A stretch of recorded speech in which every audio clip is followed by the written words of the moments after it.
아모스 2장을 보겠습니다.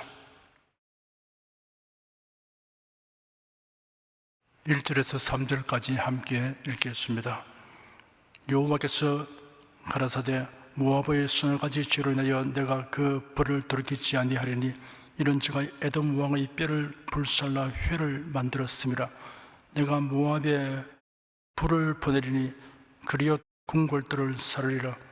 모압이 요란함과 외침과 나팔 소리 중에서 죽을 것이라. 내가 그 중에서 재판장을 멸하며 방백들을 저와 함께 죽이리라. 이는 여호와의 말씀이니라. 이스라엘의 주변 6개국에 대한 하나님의 심판 예언 가운데 수리아, 블레셋, 베니게, 에돔, 암몬까지 5나라에 대한 심판 예언을 아모스 1장에서 살펴보았습니다. 지금 읽은 구절은 그 마지막 나라로서 모압에 대한 심판 예언입니다. 모압은 아브라함의 조카 롯에게서 나온 후손으로서 암몬과는 사촌 관계입니다. 모압은 이스라엘의 남동쪽 사해에 접한 동쪽에 위치하였습니다. 모압과 이스라엘의 관계를 살펴보면 이러합니다. 이스라엘 자손들이 가나안에 들어가기 직전에 모압 왕 발락이 발람 선지자를 통하여 이스라엘을 저주하려고 시도하였습니다. 발람의 계교를 쫓아 이스라엘 남자들을 잔치에 초청하여 우상의 제물을 먹고 음행하게 함으로 하나님께 범죄케 하여 24,000명의 징벌을 받아주게 하였습니다. 사사 시대에 18년 동안이나 이스라엘을 괴롭혔습니다. 사울 왕 때에도 모압과 이스라엘은 간헐적으로 전투가 계속되었습니다. 모압은 에돔과도 적대적 관계였습니다.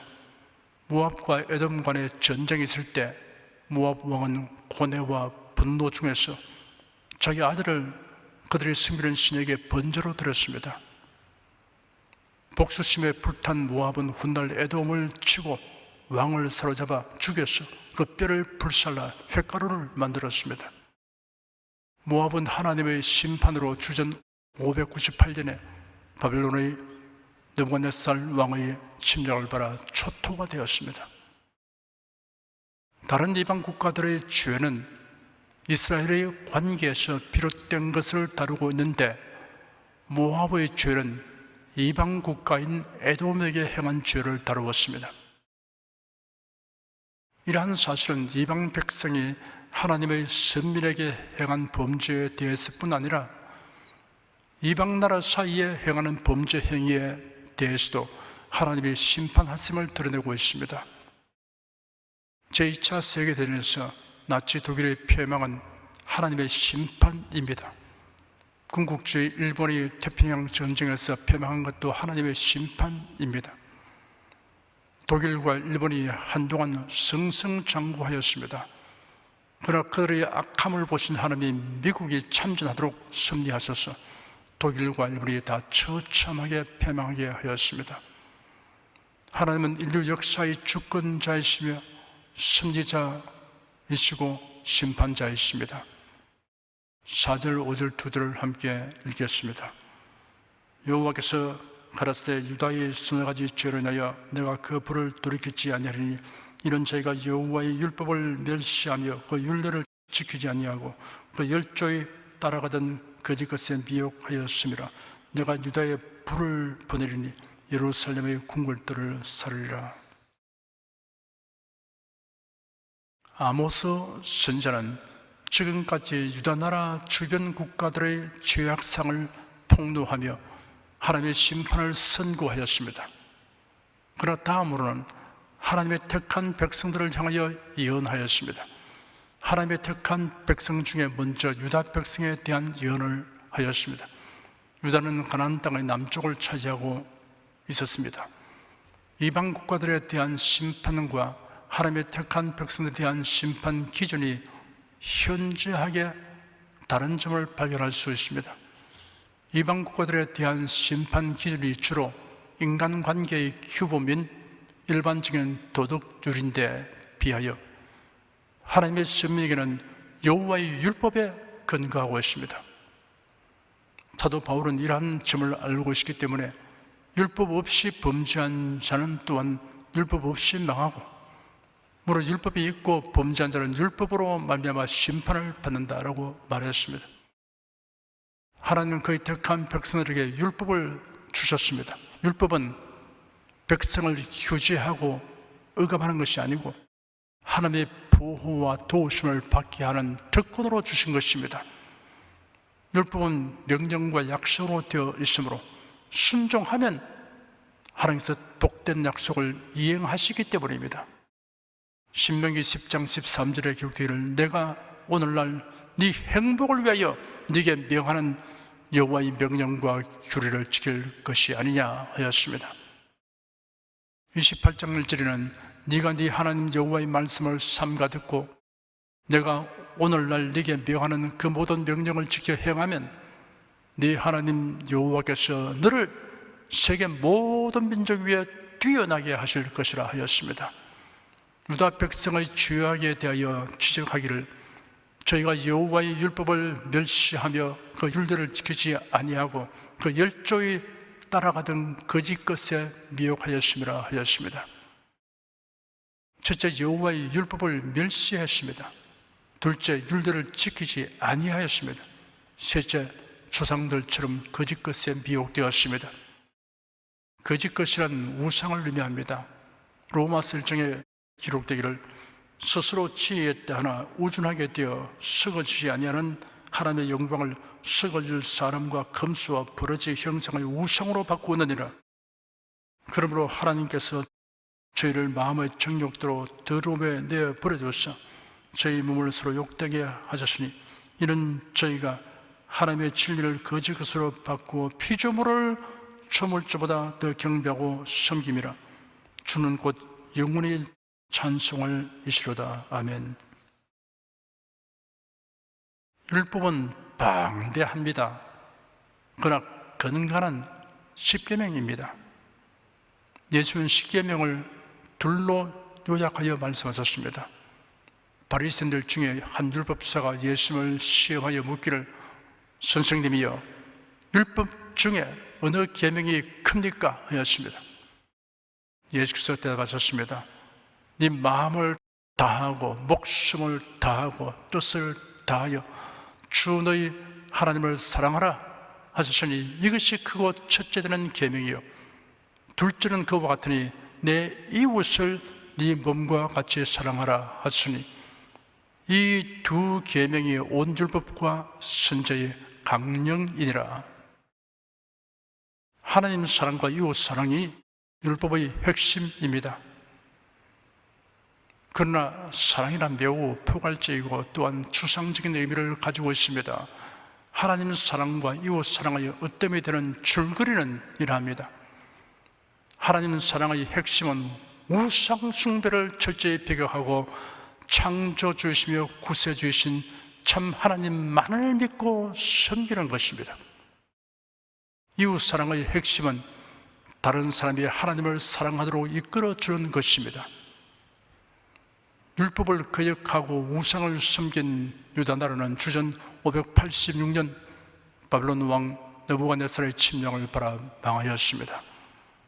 6절에서 8절까지 함께 읽겠습니다.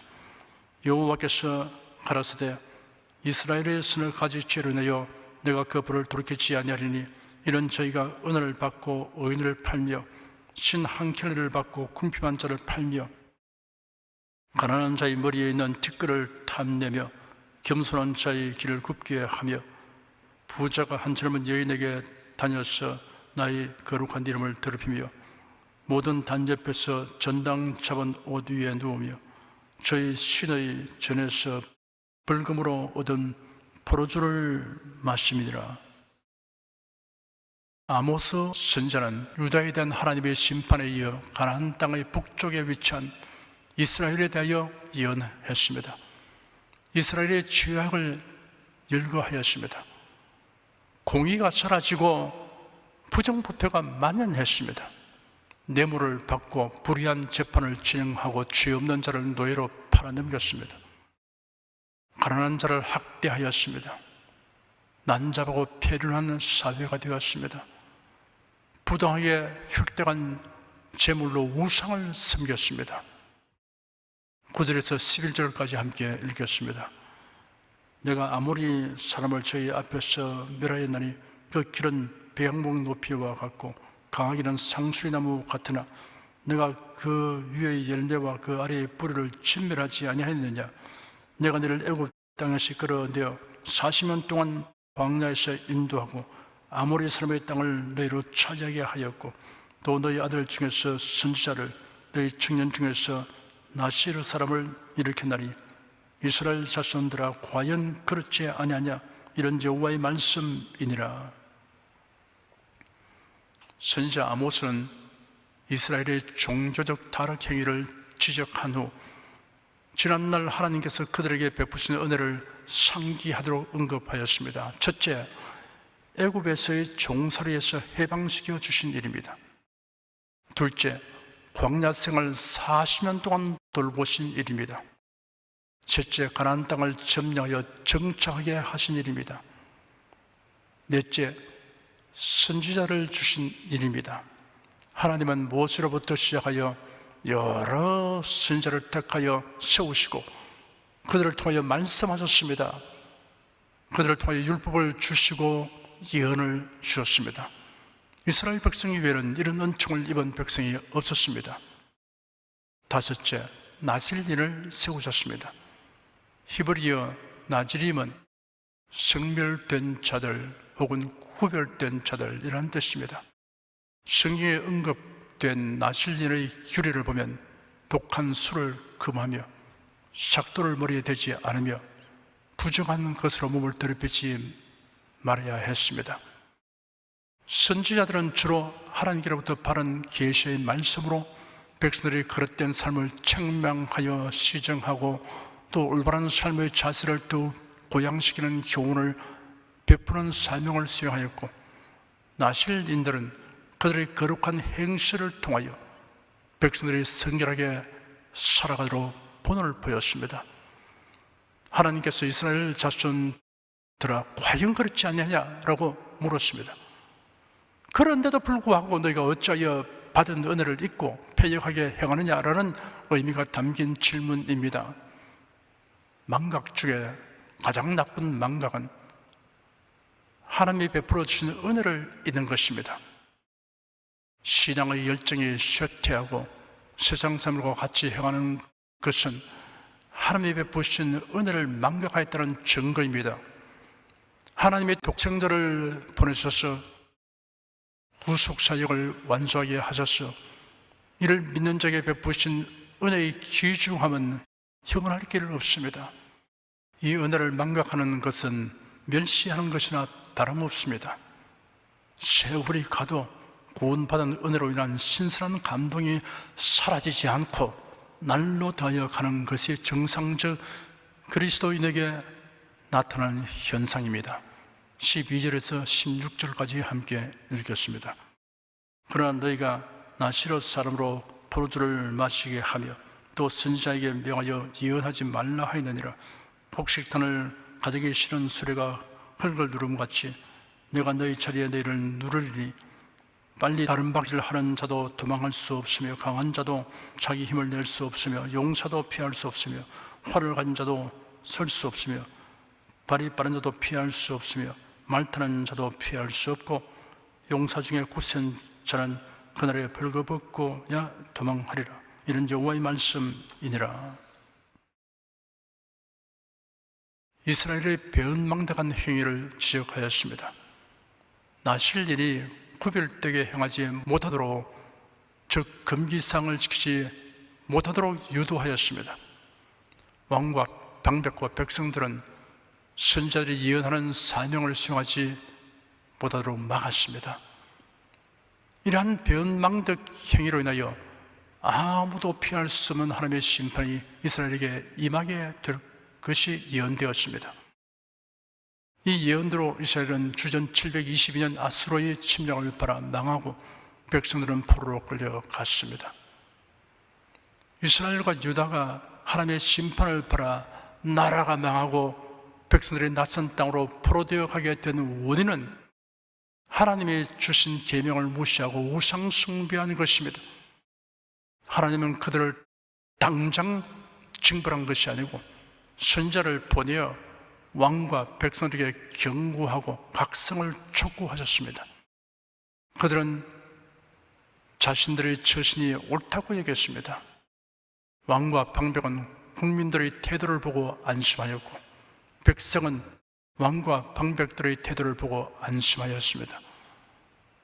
사람들의 직위나 숫자가 자신들의 신앙 상태를 평가하는 기준이 아닙니다. 선지자들을 통하여 주신 하나님의 율법과 예언이 기준입니다. 특히 신앙생활에 있어서는 성경만을 판단 기준으로 삼아야 합니다. 학위나 명성이나 교세나 교단의 규모와 역사와 전통을 기준으로 삼으면 폐단이 생깁니다. 이스라엘과 유다 백성들은 선지자들이 이웃 나라에 대한 심판을 선포하는 예언을 들을 때는 이구동성으로 옳은 말씀입니다. 마땅합니다. 아멘 하다가 자신들에게 심판을 예고하고 회개를 촉구하면 그 선지자를 죽이려 하고 감옥에 가두었습니다. 선지자와 사도들을 통하여 선포된 말씀이 성경에 기록되어 성경이 주어진 이후로는 설교자는 성경에 기록된 말씀에 의하여 설교해야 합니다. 소위 직통 계시 받았다고 말하는 사람을 주의해야 합니다. 혼잡하게 된 복음, 세속화된 메시지를 전하면 듣기 좋아하고 성경대로의 복음을 전하면 듣기 힘들어하고 싫어하면 병든 심령 상태입니다. 어떤 설교에 거부감을 갖는다면 그 이유가 자신의 정치 성향이나 사상이나 취미나 가치관에 저촉되어서인가, 성경 말씀에 부합되지 않기 때문인가를 냉철하게 판단해 보아야 합니다. 자신이 그 복음을 갖게 되는 내용이 성경 말씀에 어긋남을 지적할 수 있어야 합니다.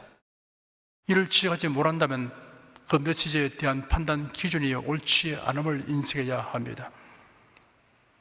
자신의 정치 성향이나 사상이나 취미나 가치관의 판단 기준이 되면 옛날 이스라엘과 유다 사람들처럼 오류를 범하게 됩니다. 하나님을 거역하는 행위가 됩니다. 그러므로 성도들은 성경을 꾸준히 읽어야 합니다. 성경을 자세히 풀어서 전하는 설교를 경청해야 합니다. 저는 우리 성도들이 모든 일을 성경 말씀으로 분별하는 능력이 매우 우수하다는 것을 담대히 말할 수 있습니다. 교회의 연륜이 어느새 40년이 되었습니다. 교회 설립 초기부터 고락을 함께 하신 분들이 많습니다. 당시는 태어나지도 않았거나 유년시기였는데 지금 교회의 중추인 분들이 많습니다. 성령 충만, 말씀 충만한 여러분은 혼란한 시국과 코로나 방역 기간을 겪으면서도 성경적 신앙으로 극복하였습니다. 더욱이 우리의 청년들에게 잠재되어 있던 신앙적 분별력과 사명감이 고조되고 확대되었습니다. 성경적 역사관, 국가관, 가치관을 갖도록 서로 가르치고 배우는 청년들의 활동이 교계에서 좋은 모델로 소개되고 있습니다. 참된 그리스도인은 성경이 과연 그렇게 말씀하고 있는가? 그 일이 성경에 부합되는가? 라는 질문이 신앙과 생활의 분별 기준입니다. 기도하겠습니다. 변망덕은 사람과의 관계에서도 안 되는 행위지만 더욱이 하나님에 대하여 변망덕은 없어야 한다는 것을 우리가 이스라엘의 역사를 통하여 교훈을 받고 있습니다. 구속의 은혜로 위롭게 되고 구원을 얻은 우리는 그 은혜에 대한 감사를 나타내며 사는 것이 삶의 내용이어야 마땅한 줄 압니다. 이를 늘 각성하도록 성령께서 깨우쳐 주시옵소서. 예수 그리스도 이름으로 기도드립니다. 아멘.